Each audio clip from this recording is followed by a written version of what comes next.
Dear friends of astrology, we are facing a major shift from the old Earth Age, the age of the capitalistic consumer society since the Industrial Revolution, to the new Air Age, which is an idealistic knowledge society that is awaiting us, that is approaching in large steps. In the first two videos, I've showed you how these morphologies fundamentally change, how our cultural mentality fundamentally changes, and watching back 800 years ago into the former transition from earth to air, how we can delineate astrologically how our future of the forthcoming decades will look like. Today, I would like to focus on this transition period that we had from 1980 until 2020, where we had this hybrid phase, a hybrid phase between earth and air, how it worked and how it brought us in many small steps from one element to the other. Yeah, and then in the second part, I will also try to explain what astrology can delineate from this shift, yeah, how this will affect astrology as a special field. And we can see this here on this chart. These are the Jupiter-Saturn conjunctions of the past 40 years. Yeah, this concept from Earth to Air ages is based on the conjunction points of these two major planets of our solar system. They meet every 20 years, but always for periods of about 200 years. They are meeting in zodiac signs of the same element. So in 1980, we had the first mutation conjunction, which means there was a first conjunction after many decades of Earth conjunction. In 1980, there was one first Jupiter-Saturn conjunction at 10 degrees of Libra, so the first mutation conjunction in an air sign. Yeah, then in the year 2000, we had a fallback. Yeah, we had one last conjunction of Jupiter-Saturn in an Earth sign, yeah, at 23 degrees of Taurus.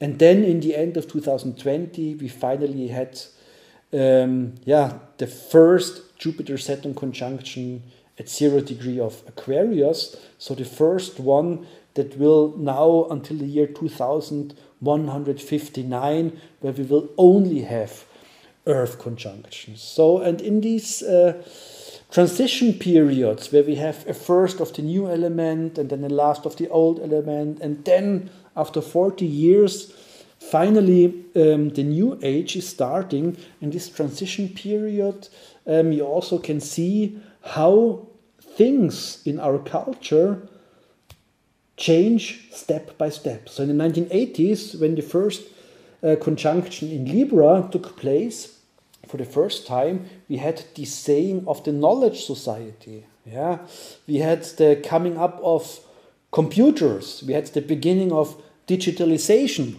But if you look back, yeah, this is what we saw typically on the screen back then. It was very huge pixels, and they moved very mechanically. It was very not so elegant. Yeah, it was like if the first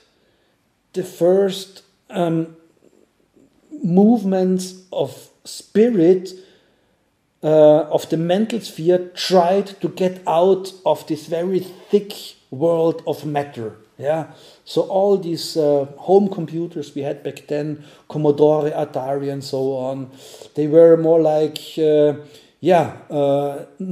hardly anybody took them serious, because it was kind of a really bad imitation of the material world. If you look back in a typical office in the 1980s, 1990s, computers have been big, these big monitors, and they were flimmering, they were very bad for the eyes. They were loud, they all were the coolers, they were so loud that afterwards you had a tinnitus in your ear. Yeah, but in these 40 years, this got better over many small steps. Yeah, so every year new computer models came out that have been a bit faster, with resolution on the screen a bit better, and so on. And so over these 40 years, slowly and silently, it brought us into this world. Yeah, if you look at the computer screen or in the digital world nowadays, yeah, here one impressive example from the movie Avatar, everything created on the computer. It's so fine. There are millions of colors. There are so many pixels that your eye, the human eye, cannot differ the virtual world from the real world anymore. Yeah, so everything got virtual, and of course we also wear these small devices with us, where we have the digital world always with us, so we don't have these huge and crabby big computer screens anymore. Everything is getting smaller and smaller, nearly invisible, and then in 10 years or in 5 years maybe we don't even need such a material earth device, because everything is just virtual. It's just projections on your table or in the air. Yeah, if you look at this transition period, and if you look at the most valuable companies in the world, yeah, if you look back in the 1980s, 1990s, the most valuable companies in our world have been companies that produced something that we could touch with our hands, like Sony with all these electronic devices, like Coca-Cola that you can drink, and many other companies that really produced something, car companies and so forth. Now, beginning in the 1980s, slowly, step by step, the most valuable companies in our world more and more got companies that deal with invisible products, that deal with, let's say, mental products, software, programs, information, data, and so on. So the first one that really hit the benchmark, that really got one of the most valuable companies, most expensive companies in the world, has been Microsoft. Yeah, especially with all their programs, with the Windows surveys, and with all the programs they created for it. And back then, at least, you got the kind of carton box with the floppy disk or with the CD-ROM inside. So at least some memory on the values of the material world.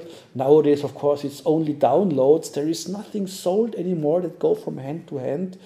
It's just information. It's just data. It's just thoughts. Yeah, it's just mental sphere. Google, Facebook, the next ones, they don't sell any products. Yeah, they just sell mental worlds. They sell mental products. Yeah, which is so typical for the shift from the earth element of matter to the air element of spirit, of the mental sphere. Even our money got digitalized. Yeah. So one first step was a couple of years before the first mutation conjunction in the 1980s happened, was that money was not linked anymore to the gold standard. So countries could just print money as much as they wanted, starting with Nixon in the USA. And then this money got digitalized more and more. It was not anymore coins and all this physical money that you have in your pocket. Nowadays, most of the money in our world, most of your money, I'm sure, is not in your pocket. It's somewhere in the data centers of your bank. Yeah, it's just ones and zeros. It's just bits and bytes in big computers. And now the next step is taking place.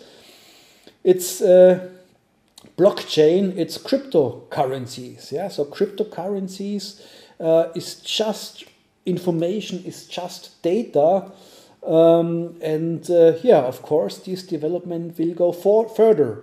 And as we had this shift finally in December 2020, you remember back then, there was then the first final air conjunction at 0 degrees of Aquarius.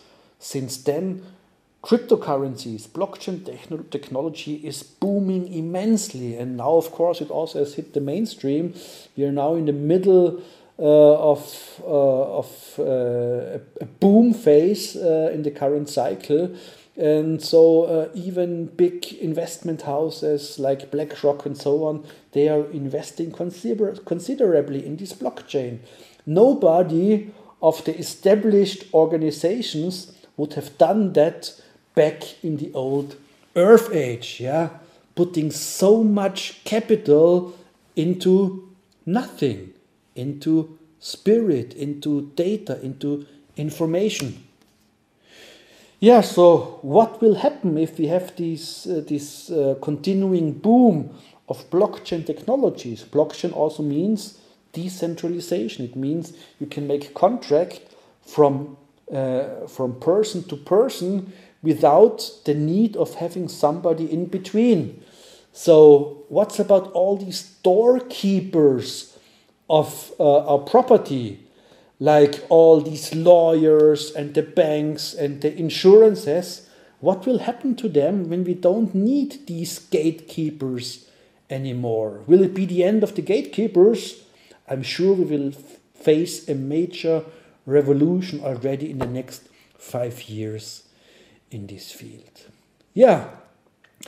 So if we have this shift now from these very physical values to the mental values, if we have this shift from hierarchic organizations to decentralization, what will happen to astrology? I mean, astrology for many years already has been the oldest system theory of mankind, yeah, because with one model you can really analyze anything in this world that has a point in the stream of time.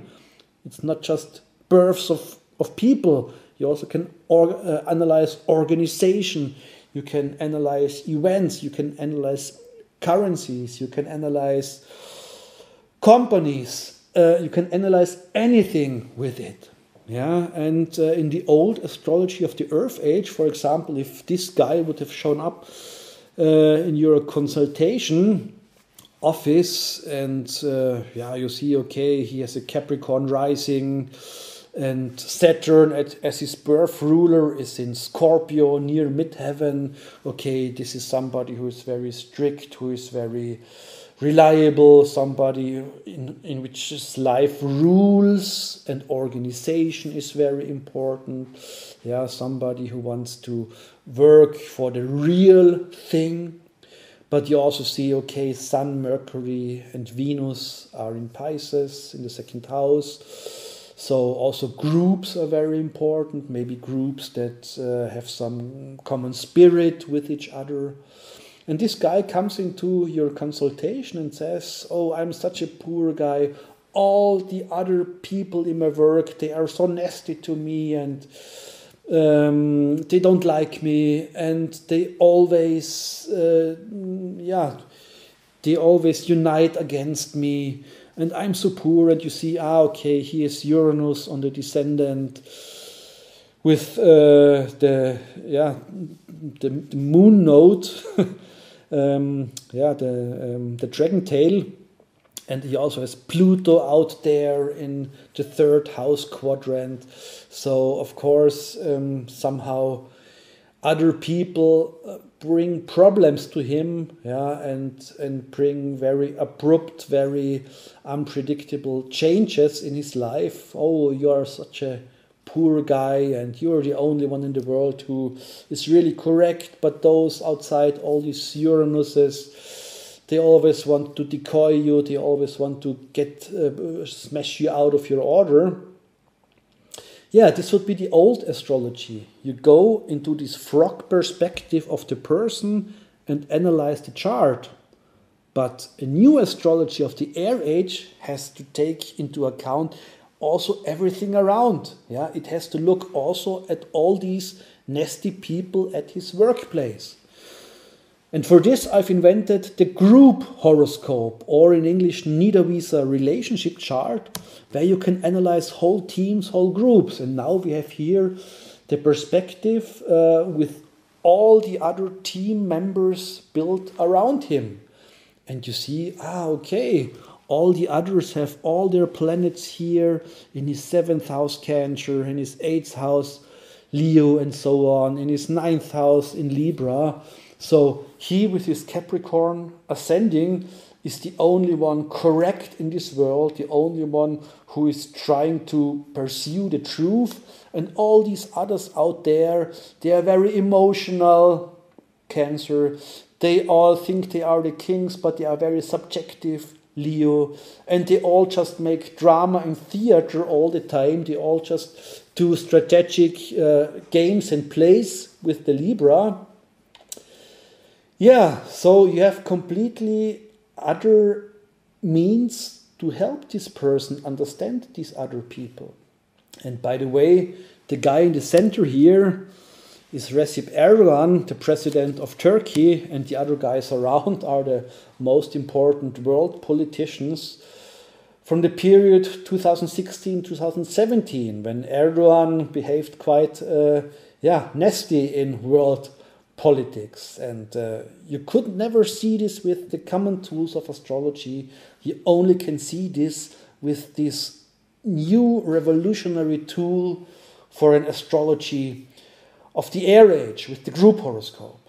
Yeah, and if you're interested to learn more about it, please just go on my website. I have a huge video seminar there. It's, I think, 3 or 4 hours, where I teach you everything about this group horoscope. And together with Thorsten Wernicke, I also invented a groundbreaking software, the Chronlex astrology software, that allows you to calculate and analyze these kinds of revolutionary charts and horoscopes for the air age. So thanks a lot for watching, and until the next video. Bye.